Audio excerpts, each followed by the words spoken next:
oleh Ali bin Abi Thalib, apa yang dilakukan oleh Umar, apa yang dilakukan oleh para sahabat yang dipuji oleh Allah, sehingga mereka ahli ibadah, sehingga mereka ahli perjuang, sehingga mereka ahli infak, sehingga mereka hebat, mereka dipuji oleh Allah. Muhammadur Rasulullah walladzina ma'ahu asyidda'u 'alal kuffar ruhama'u bainahum tarahum ruk'an sujjadan yabtaghuna fadlan min Allah wa ridwana simahum fi wujuhihim min athari sujud. Sampai akhir surat Fatah, pujian datang dari Allah kepada para sahabat Nabi, kepada anak didik Rasulullah. Kenapa mereka hebat? Kenapa mereka ahli ibadah? Kenapa mereka senang berzikir, senang baca Quran? Setiap huruf la aqulu alif lam mim harfun sudah sering kita dengarkan. Kenyataannya, ya, sahabat Rasulullah tidak ada tempat untuk cerita, untuk ngobrol. Selalu lisannya, lidahnya baca Quran, jangan lagi sahabat. Para ulama, para aulia, di sini banyak habaib. Contoh Al-Habib Abdurrahman As-Saggaf, tahap hataman. Satu hari ibu, siang 2 kali, malam 2 kali hataman. Saya akan berada di alam barzakh, saya akan di mahsyar, saya sama dengan mereka. Kenapa mereka sahabat begitu gigih? Iya, sedangkan kita malah dengar pahalanya. Selama sudah dengar, banyak ulama, banyak kiai, banyak pengajian. Coba berapa ribu Pak kira-kira setiap hari sholat? Iya, nggak berani jawab. Berapa ribu, Bu? Coba saya mau tanya Pak ya, fair aja, fair ya. Fair. Di kantong Bapak itu yang ada korek atau tasbih? Jawab aja.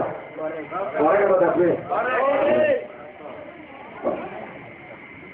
Kalau udah siap korek, berarti siap untuk ya. Kalau orang ada tasbih di kantongnya aja, berarti persiapan untuk sholat. Kadang-kadang udah naik mobil, mau berangkat, ingat.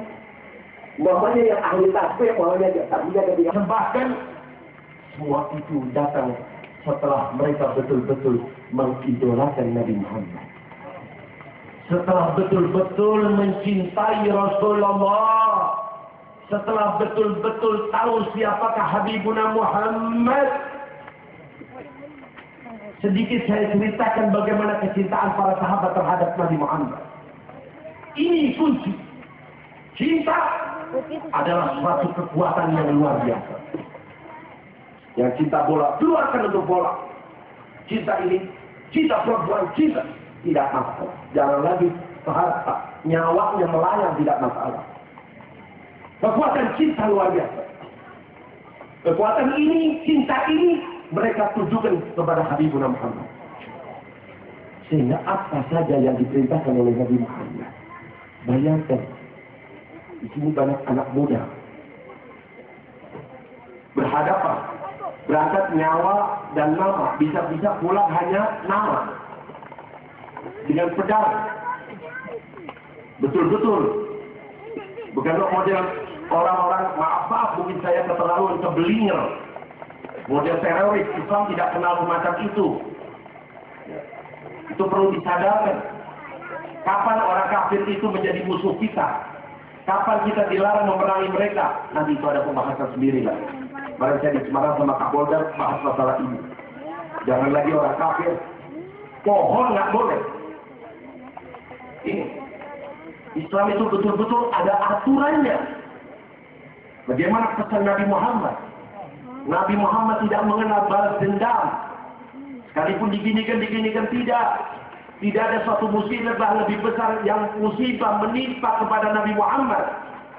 Keluar dari Mekah dalam hati sangat-sangat menyesal. Nabi hijrah. Kenapa hijrah? Karena tidak cinta Mekah? Tidak. Di perbatasan kota Mekah Nabi melihat, wahai Mekah, kau adalah kota yang paling aku cintai. Coba tidak dikarenakan penduduknya yang menindas aku, menindas pengikutku, niscaya aku tidak keluar dari kota Mekah. Tapi bayangkan Nabi Muhammad sewaktu punya kekuatan, bala tentara, pembukaan kota Mekah, datang. Orang-orang Mekah ketakutan, orang-orang kafir ketakutan, lari ke sana kemari. Satu sahabat tahu-tahu mengatakan, Al-yawm, yawmul malhamah. Hari ini kata sahabat, ingat jahatnya orang kafir dulu, ingat kejahatannya mereka kepada kita. Maka beliau mengatakan sahabat ini, hari ini adalah hari pembalasan, marhamah, daging-daging akan berserahkan. Kita akan cincang mereka, kita akan hajar mereka.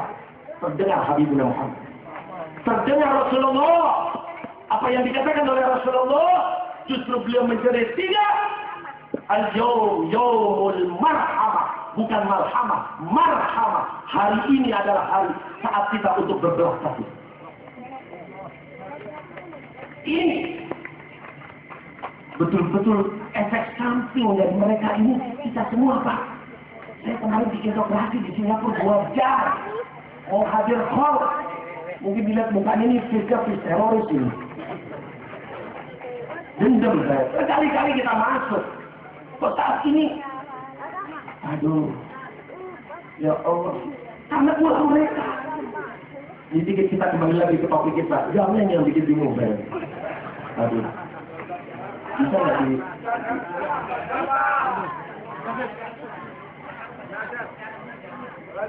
Ya ada kerjaan ini Pak. Ya.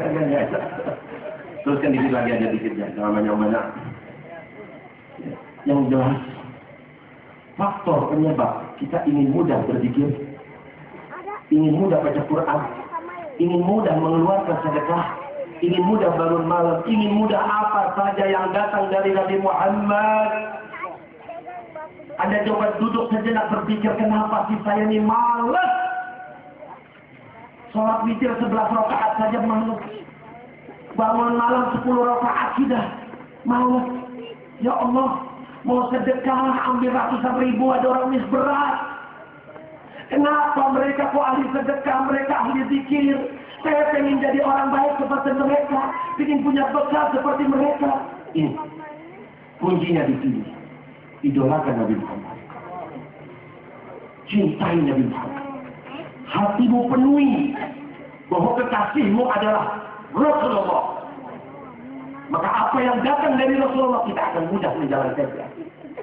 Ini kan. Sampai-sampai Pak dalam mengikuti jejak Nabi Muhammad. Kalau soal jihad tadi sudah jelas. Ya Allah, coba dari jihad aja satu dah. Orang baru malam pengantin pertama. Tahu ya malam pengantin pertama? Ya Allah, sudah lupa daratan. Tahu-tahu ada panggilan al-jihad fisabilillah. Panggilan untuk jihad. Si laki pemuda ini yang baru malam pengantin ini lompat dari kamarnya. Untuk apa? Mengejar ke Uhud. Perang Uhud ikut.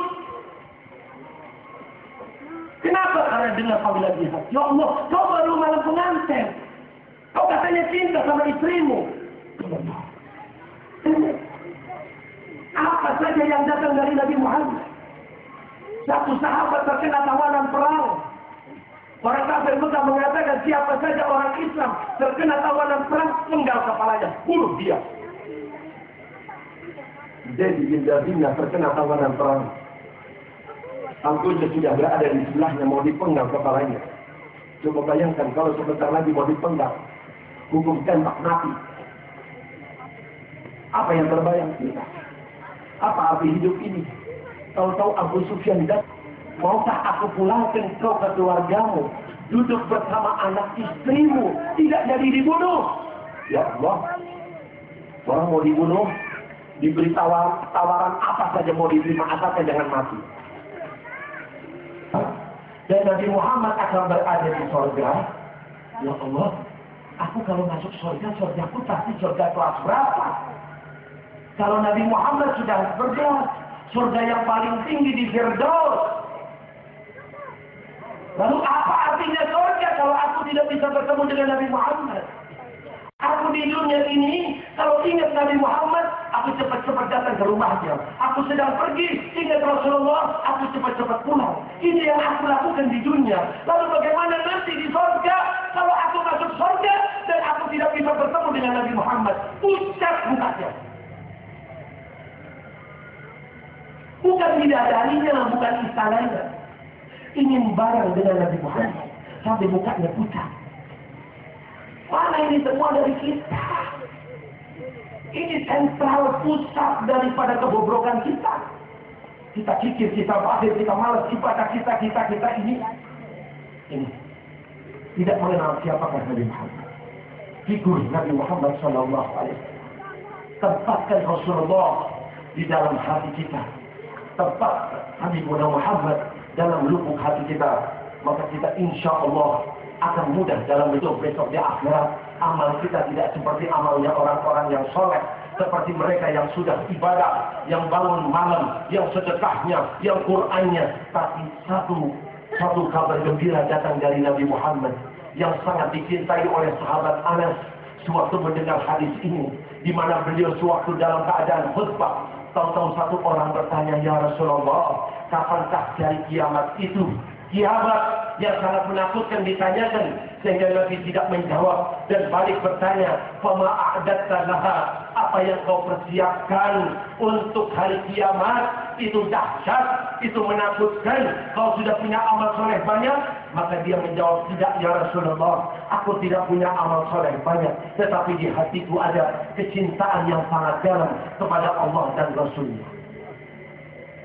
Info dan cinta kepada para sahabat, cinta kepada keluarga Rasulullah, cinta kepada Nabi Muhammad, modal besar. Kenapa? Cintai Rasulullah, cintai orang-orang yang berada dalam garisnya Rasulullah, cintai orang-orang yang soleh, cintai orang-orang yang memperjuangkan agama Rasulullah. Kau akan dibangkitkan bersama mereka. Al-Habib Umar bin Abdurrahman Al-Atta dengan itu mengharapkan agar besok dikumpulkan bersama mereka. Insya Allah apa yang telah kita dengarkan bersama bisa membuka hati kita, menyadarkan kita keluar dari majlis ini, berubah akhlak kita, berubah daripada sikap kita ada dalam sunnah Rasulullah, tambah hari tambah mengidolakan Nabi Muhammad, sehingga kita hidup betul-betul dalam keadaan Islam dan mati nanti